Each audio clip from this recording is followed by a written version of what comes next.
Hi, everybody. Welcome back to, in fact, the second live of, is my microphone on? Yes, it is, of today, which is Wednesday. And I'm just jumping on quickly, had a little bit of lunch, and actually just answered an email from somebody about their own spiritual journey, about, they were using terms like ascension and, going up to, spirit and all this kind of stuff. And it really is, I think, key. It's key, and this is an important message, to realize what spiritual awakening is and what it is not.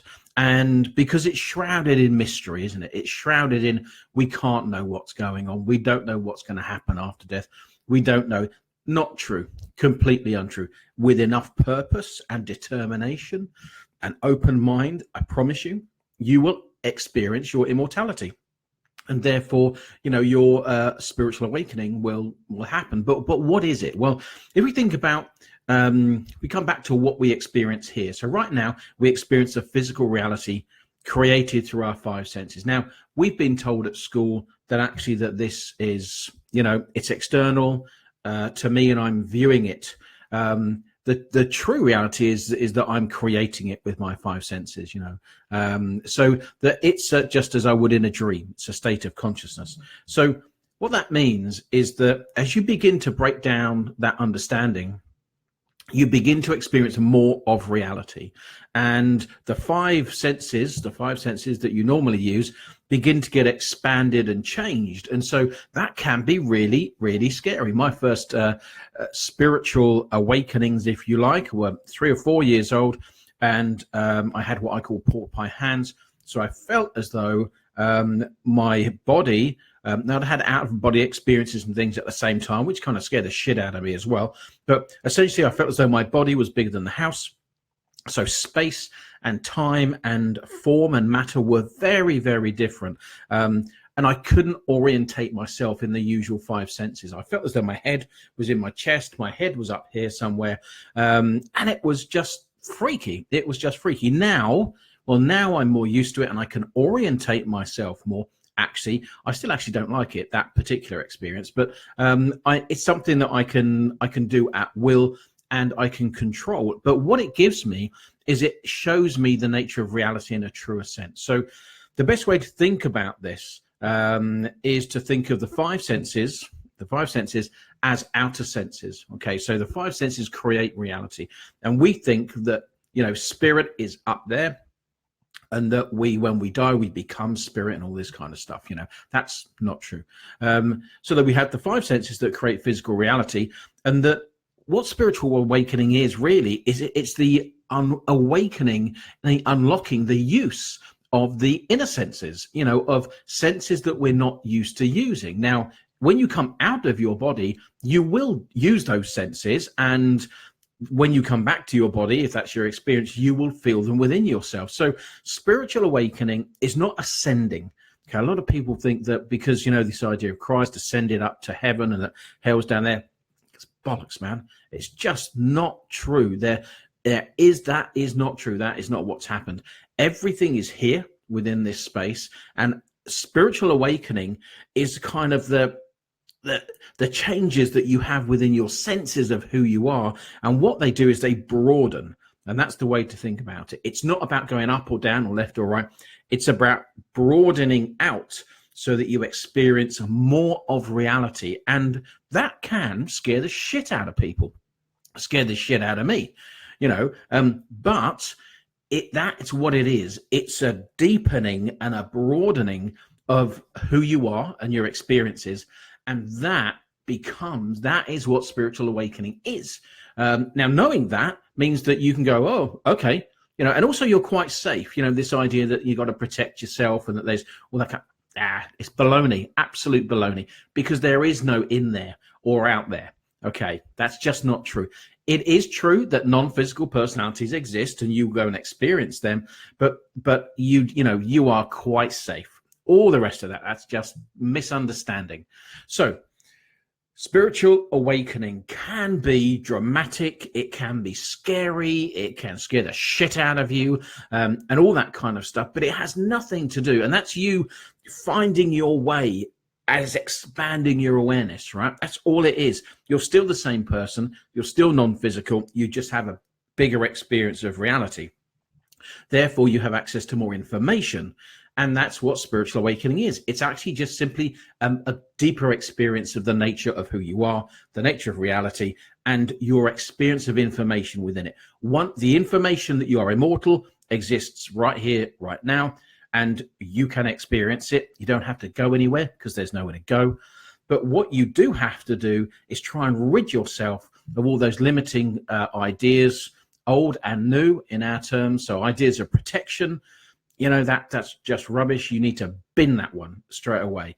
Some of the nicest people I've ever met are dead in our terms. Okay, alive in their terms. In our terms, they're non-physical.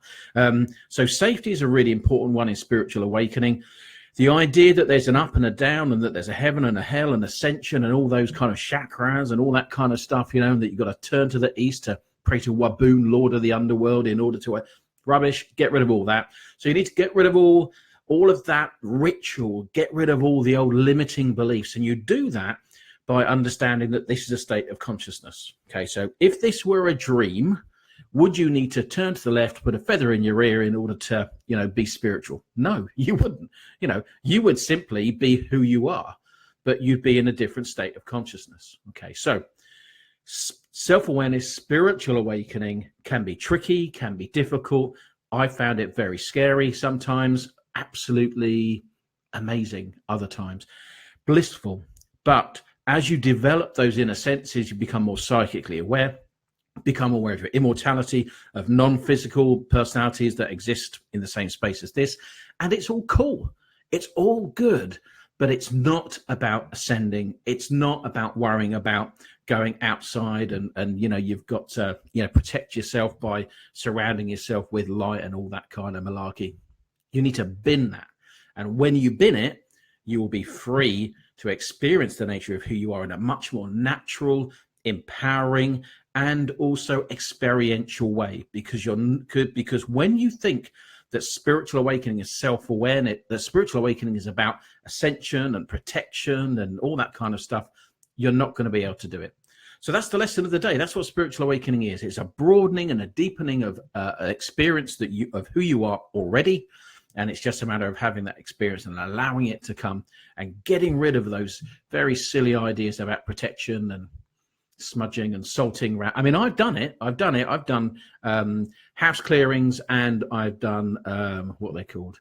House clearings, and I've done all that kind of stuff. Trying to get rid of bad spirits and all that kind of stuff. I've done all that but yeah, it's not really real. It's just not real. Not in the true nature of reality. So that's the message of the day. Spiritual awakening can be scary. It can be lovely, but it's simply a deepening and a broadening of your own experience. Embrace it and love it, and get rid of those limiting, crappy ideas about having to help you, having to worry about the process. You don't have to worry about it. It's absolutely amazing. All right then. Oh, hello, Linda. How are you? Developing the inner senses. Talk about, more experience. Well, good question. So the inner senses, the best way to think about it is that you've got the five senses that create and form physical reality.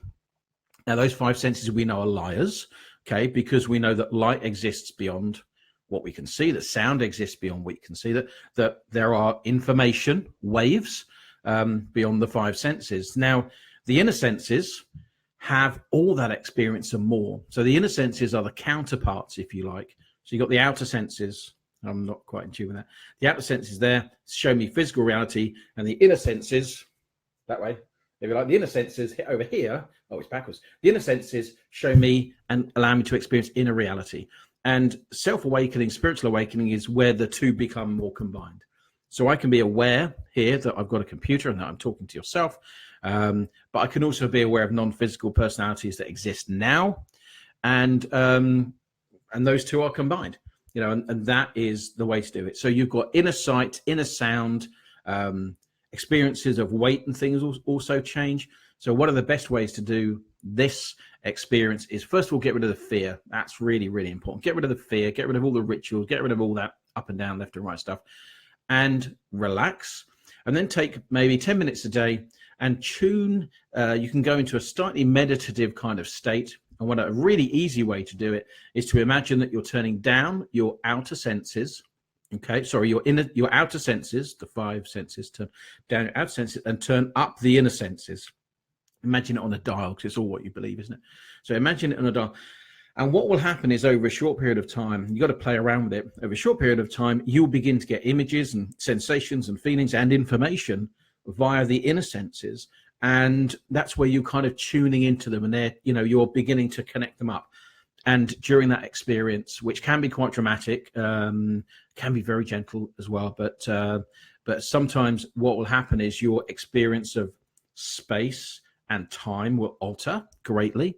A detached state, from physical reality, you could say it's a slightly detached state, a meditative, hypnotic state, if you like. That's kind of the way to think about it. So in that slightly detached, let's call it detached state, where you're removing your focus from physical reality.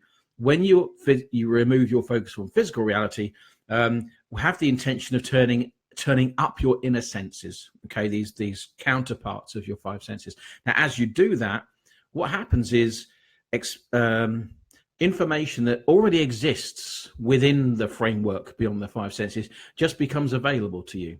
That's really it. So, non-physical reality exists now outside of my 5 senses. As I tune out of my physical senses and more into my inner senses, then I simply gain more of that information. But you can combine the two. I've had very dramatic experiences where I've had the two really locked together for a particular weekend a few years ago. Just an awesome experience where I was attached and detached at the same time. Just, it was just the experience. So I won't go into it, but my experience of time and space and everything just was completely off the chart and amazing and lovely.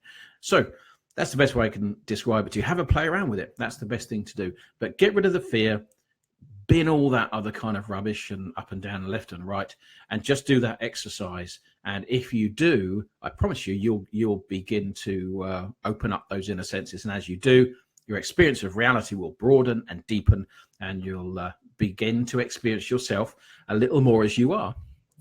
So imagine turning up the inner sense. Yeah, absolutely. This is all a mental process, in this kind of sense. So imagine turning up the inner senses, imagine turning down the outer senses, and just go into that state. And if you can make a kind of ritual and a habit of it, you begin to just kind of get into a flow. So every day I do my 10-minute power of the moment exercise, and I kind of, and then I do my dreams at night, where I do a lot of my work also. So actually everything in between is really a result of that conscious creation process. And I then look out into reality as a reflection of the work that I'm doing in those kind of processes. So I hope that makes sense. Does that make sense to you? I'm looking at the comments here. Hope so. Okay, well, what I'm going to do is if you go over to consciouscreationacademy.com, there is actually a point of power exercise there that you can do, and certainly it will transform your life. There's absolutely no doubt about it. It's a little short thing I did because I didn't have one to do, so I just made one. So you can just download it or listen to it on the website, about 10 minutes long, but I guarantee it will bring yourself into the present moment and heighten those inner senses, and you can combine those two exercises. All right, that's it. So we'll leave it there. Hope you enjoyed that, and just wanted to jump on and clarify what the actual, what is spiritual awakening, because a lot of people are very confused about it, and it's actually, it's incredible and it's complicated, but it's also simple at the same time. All right, that's it. Have a great day. Nice to see you again, Linda. You got Win there. So if you've got any questions, please pop them below. If you know people who are, trying to awaken, but they're maybe got lots of, ideas, or, the stuff people come up with is just beyond amazing. So if you do have people who are slightly confused maybe about the process and it's hampering them and getting in their way, maybe you could share this with them. Please put any comments below. That would be very grateful. And I will see you tomorrow morning. I was going to do 10 o'clock, but I've got a coaching client then, so it might be a little bit earlier than that. All right. Have a great day. Nice to see you again, Linda. Take care. Please share and like this, and I'll see you soon. Take care. Bye-bye.